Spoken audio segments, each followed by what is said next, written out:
पटना के गांधी मैदान से प्रशांत किशोर को डिटेन किए जाने के आखिर क्या मायने हैं? क्या सरकार उनके अनशन से घबरा गई? क्या सरकार नहीं चाहती थी कि इस आंदोलन का माइलेज प्रशांत किशोर को मिले? क्या नीतीश कुमार ने उन्हें डिटेन कर एक बड़ी गलती कर दी है और अब प्रशांत किशोर ने जमानत की शर्त क्यों ठुकराई है? उन्होंने अनशन नहीं करने की बात क्यों नहीं मानी? पीके के इस कदम का आखिर अर्थ क्या है?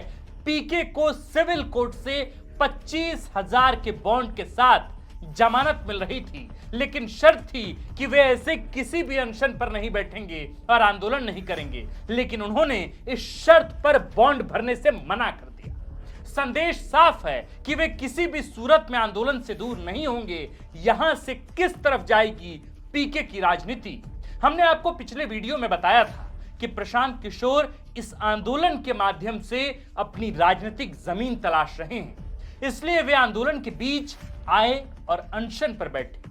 अनशन ही नहीं, आमरण अनशन पर बैठे। लेकिन आंदोलन बेनतीजा रही और अब उन्हें डिटेन कर लिया गया है। सवाल है कि जिस उद्देश्य की पूर्ति के लिए पीके आए थे, क्या वो पूरा हुआ? क्या पीके स्थापित हो सके? और अब डिटेंशन के बाद प्रशांत किशोर क्या करेंगे? आज की वीडियो में इन्हीं सवालों पर हम विस्तार से चर्चा करेंगे और बताएंगे कि आखिर इस पूरे अनशन का हासिल पीके के लिहाज से क्या रहा और नीतीश कुमार को उन्हें डिटेन करने का निर्णय क्यों लेना पड़ा। नमस्कार, मेरा नाम है आकाश आनंद और फोर्थ पिलर बिहार के पन्ने पर आप देखना शुरू कर चुके हैं बिहार की राजनीति पर आधारित नया नवेला कार्यक्रम, जिसका नाम है सियासी कहानियां। पहली बात, प्रशांत किशोर का आंदोलन शांति प्रिय आंदोलन था। किसी तरह का हंगामा या तोड़फोड़, हिंसा, आगजनी जैसी कोई बात नहीं थी। किसी सार्वजनिक संपत्ति को भी नुकसान नहीं पहुंचाया जा रहा था। गांधी की प्रतिमा के सामने गांधी के ही तरीकों से वो सत्याग्रह कर रहे थे, लेकिन फिर भी उन्हें डिटेन कर लिया गया। क्यों? क्योंकि बिहार के मुख्यमंत्री नीतीश कुमार इस बात को समझ रहे हैं कि पीके जितनी देर बैठेंगे, छात्रों का जुड़ाव उनसे उतना ही बढ़ेगा।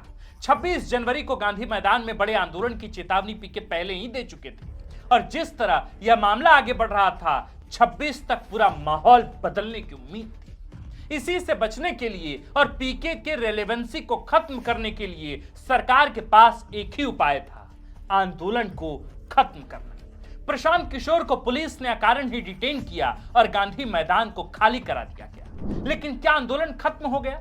नहीं।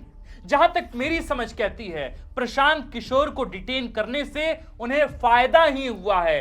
छात्रों की संवेदना उनके लिए और बढ़ गई है, उनकी स्वीकार्यता में इजाफा ही हुआ है। अब संदेश है कि क्या छात्रों के हित के लिए पीके पहले आमरण अनशन पर बैठे और अब जेल जाने को भी तैयार है। जहां से खड़े होकर मैं देख पा रहा हूं, प्रशांत किशोर यानी पीके जैसा चाहते थे वैसा ही सब कुछ हुआ है। डिटेन किए जाने से उनकी लोकप्रियता और बढ़ी है, घटी नहीं है।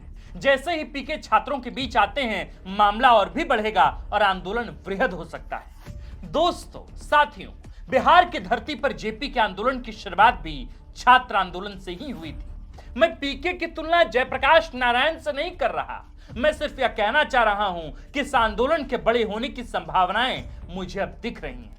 यह यहां खत्म होने वाला बिल्कुल नहीं है। सवाल है कि पीके अब आखिर आगे करेंगे क्या?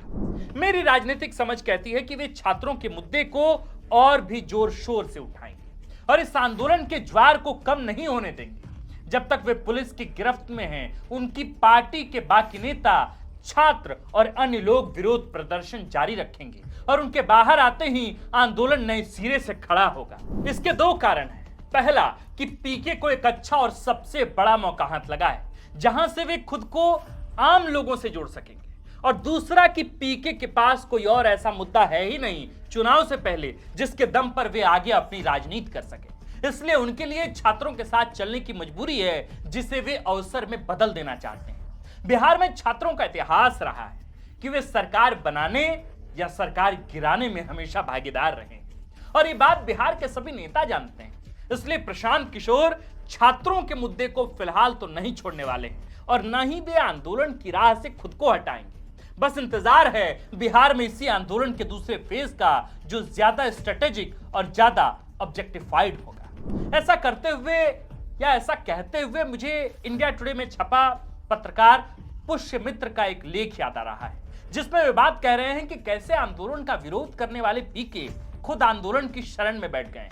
चलिए, कम से कम पीके को यह तो समझ आया कि देश आंदोलनों से बना है, आंदोलनों से संचालित हो रहा है और आगे भी इस देश की दिशा और दशा आंदोलनों से ही तय होगी। जिसे बिहार की धरती पर जन्मे राम मनोहर लोहिया कह चुके हैं कि जिस दिन सड़कें खाली हो जाएंगी, सदन आवारा हो जाएगा।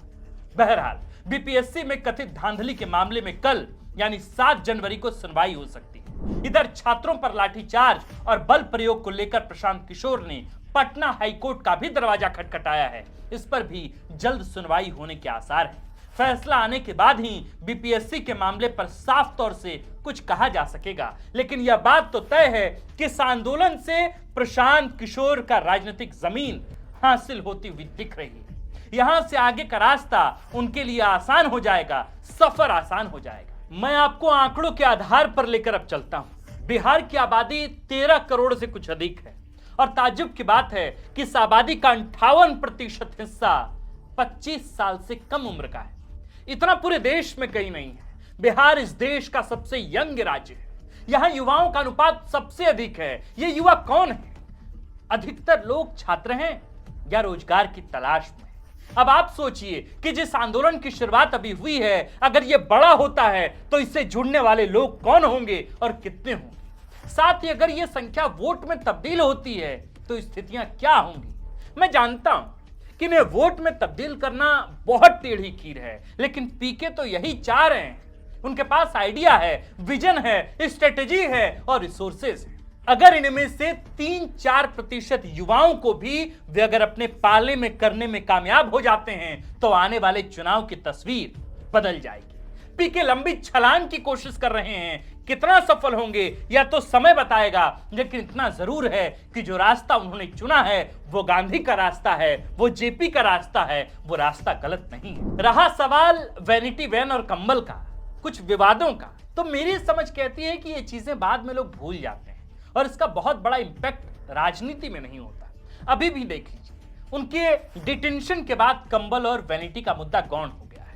यानी कि फोर्थ पिलर बिहार के दर्शकों पूरे मामले का लबलवाब यह है कि पीके को डिटेन किए जाने के पहले और बाद कोई खास फर्क नहीं पड़ा है। यहां तक कि वे और भी लोकप्रिय हो गए हैं। वे इस आंदोलन से बहुत कुछ हासिल कर चुके हैं, कुछ और हासिल करना चाह रहे हैं। चुनाव में सफलता के बारे में तो अभी कुछ भी कहना बहुत जल्दबाजी होगी या बिल्कुल सही नहीं होगा, लेकिन वे कई लोगों तक पहुंचने में कामयाब हुए हैं, यह बात जरूर है। क्या आप हमारी बात से सहमत हैं?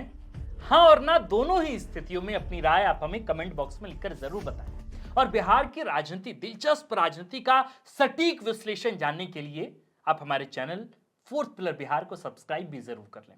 हमने बिल्कुल अभी अभी शुरुआत की है, लेकिन अगर आप हमें सपोर्ट करेंगे तो हम और भी अधिक मजबूती के साथ आपसे जुड़ सकेंगे। वीडियो को अंत तक देखने के लिए आपका आभार। मिलते हैं बिल्कुल जल्द नए अपडेट, नए विश्लेषण, नए कार्यक्रमों के साथ। आप देख रहे थे फोर्थ पिलर बिहार। हमारा नाम है आकाश आनंद, कैमरे के पीछे है मनीष और खबर लिखा है प्रिय साथी विवेक आर्यन ने। शुक्रिया।